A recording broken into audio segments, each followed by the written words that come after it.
De voir comment ça se préparait, comment ça s'organisait. Et ça remonte déjà à une bonne dizaine d'années.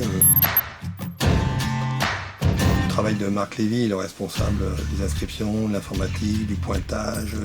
Un jour, il m'a demandé si je voulais bien le soulager un peu en prenant en charge la téléphonie, c'est-à-dire dans ses téléphones, tout le répertoire téléphonique. Donc c'est du travail téléphone par téléphone, si je peux dire. C'est un défi. Enfin, en tant que coureur, oui, c'était ça. La première fois où je l'ai fait, c'était de dire, tiens, je vais tenter, tout en sachant bien évidemment qu'il faut être tout sauf fou, même si effectivement on appelle ça la diagonale des fous. Je ne sais pas si c'est logique, mais toujours est-il que je le recommande vivement à tous ceux qui courent, c'est d'un jour être bénévole, un titre ou un autre, dans la mesure du possible, pour voir ce que c'est que la préparation de ces courses, car je crois que peu de gens imaginent ce que ça représente en termes de travail, d'implication.